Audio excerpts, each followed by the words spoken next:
ওই জিকিরকে বেশি জিকির বলা হয় যেই জিকির করলে পরে মানুষ বলবে লোকটা মনে হয় পাগল হয়ে গেছে। আমাদের কিন্তু সেই রকমের জিকির হয় না। কিছু সময়ের জিকির তাও মুখ থেকে বের হয় না, কিছু সময়ের তাসবিহ তাও ঠিক মতো জবান ছেড়ে পড়ি না। আহারে, আগের যুগের পূর্বের যুগের পুরুষরা, পূর্বের যুগের আল্লাহওয়ালা যারা ছিল, তারা তো এমন ভাবে জিকির করত, মানুষ বলতে থাকতো যে মনে হয় লোকগুলো পাগল হয়ে গেছে, লোকটা মনে হয় পাগল হয়ে গেছে। কারি ইব্রাহিম রহমাতুল্লাহি আলাইহি, আমরা যাকে উজানির কারি বলে চিনি, উজানির কারি, এই উজানির কারি ইব্রাহিম রহমাতুল্লাহি আলাইহি তিনি এমন ভাবে জিকির করতেন, আল্লাহ আল্লাহ আল্লাহ আল্লাহ, লা ইলাহা ইল্লাল্লাহ, লা ইলাহা ইল্লাল্লাহ, আল্লাহু আকবার, আল্লাহু আকবার, বলতেই থাকতো বলতেই থাকতো। কেউ যদি জিগায় ভাই কেমন আছেন, আলহামদুলিল্লাহ, আপনি কেমন আছেন, লা ইলাহা ইল্লাল্লাহ, আল্লাহু আকবার, আলহামদুলিল্লাহ, মানে যতটুকু জিজ্ঞাসা করত ততটুকুর উত্তর দিয়ে জিকির শুরু করে দিত। সুবহান, লা ইলাহা ইল্লাল্লাহ, লা ইলাহা ইল্লাল্লাহ, লা ইলাহা ইল্লাল্লাহ, আল্লাহ আল্লাহ আল্লাহ। একদিন তার স্ত্রী ঘর থেকে ডাকতেছে, এই কিরে শোনোনি, এদিকে আসেন। ঘরের ভিতরে যে ল্যাম্প জ্বালাই আমরা, কুপি কুপি চেরাক, ল্যাম্প বলি না আমরা, তো বরিশালের মানুষ ল্যাম্প বলি, কুপি চেরাক। স্ত্রী বলতেছে, এই শোনেন না, এই যে ল্যাম্প জ্বালাবো, কুপি জ্বালাবো, চেরাক জ্বালাবো, কেরাসিন কিন্তু নাই, কি করা যায়? কেরাসিন কিন্তু নাই, কি করা যায়?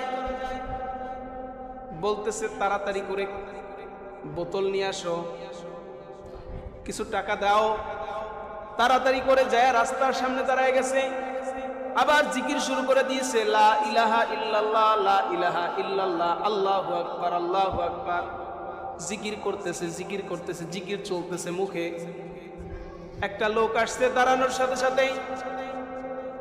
সাথে সাথেই লোকটা আসলো, আর লোকটাকে ধরে বলতেছে যে ভাই তুমি বাজারে যাবা, যায়া এই পটে করে, এই বোতলে করে কিছু কেরাসিন আনবা, এই নাও টাকা, লা ইলাহা ইল্লাল্লাহ, আল্লাহু আকবার, লা ইলাহা ইল্লাল্লাহ। সুবহান, জিকির করতেছে, অনবরত জিকির চলছে।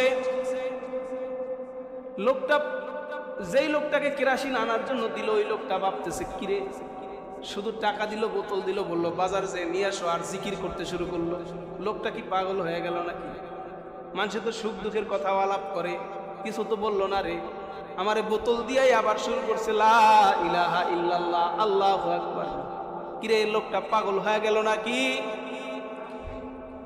ওই বাউন্ডারি ছাড়াইয়া একটু দূরে যাইয়া কারি ইব্রাহিম রহমাতুল্লাহি আলাইহির জমিনে এক লোক কামলা দিতেছিল, লোক কামলা বদলা দিতেছিল এক লোক। তার সাথে কথা বলতেছে, যাকে কেরাসিন আনতেছে সে বলতেছে, এই তোমাদের হুজুর কি পাগল হয়ে গেল নাকি? বোতল হাতে দিল, বলল লা ইলাহা ইল্লাল্লাহ, টাকা হাতে দিয়া বলল কেরাসিন নিয়ে আসবা, বলতেছে লা ইলাহা ইল্লাল্লাহ, আল্লাহ আল্লাহ। এই তোমাদের হুজুর কি পাগল হয়ে গেল নাকি রে? এই যে কথা বলছে, এইটা আবার দূর থেকে কারি ইব্রাহিম রহমাতুল্লাহ আলাইহি শুনে ফেলছে। যায় বলতেছে, এই তোমার কি বলছে? এই কথা বলার পরে সে একটু লজ্জা পেয়ে গেছে, কারণ তার বদনাম বলছে। কি বলছে? পাগল বইলা গেছে। এইটা কি বলতে পারে তার সামনাসামনি? বলতেছে, যেটা বলছে এটা বলতে পারবো না হুজুর। তোমার সমস্যা নাই, তুমি বলো। বলতেছে, না হুজুর, আমার লজ্জা করতেছে, আপনি আমার আবার কিছু বলবেন না তো? বলতেছে, না কিছু বলবো না। যখন বলল, আপনাকে ওই যে লোকটা, আপনি যাকে কেরাসিন আনার জন্য দিয়েছেন, ওই লোকটা আপনাকে পাগল বলেছে, পাগল। আপনি কি পাগল হয়ে গেলেন নাকি শুধু জিকির করেন? কারণ কি? কারি ইব্রাহিম রাহমাতুল্লাহি আলাইহি তিনি চিৎকার দিয়ে বললেন, আলহামদুলিল্লাহ, শুকর আদায় করলেন, আর বললেন, আমার জীবনটা ধন্য হয়ে গেল আজকে। কারণ আমার জিকিরের কারণে আমাকে একটা লোক পাগল বলেছে। কিয়ামতের মাঠে আর কিছু হোক আর নাই হোক, শুধু এই কথাটার ওসিলা করে হলেও আল্লাহর কাছে আমি মাপ চাইব।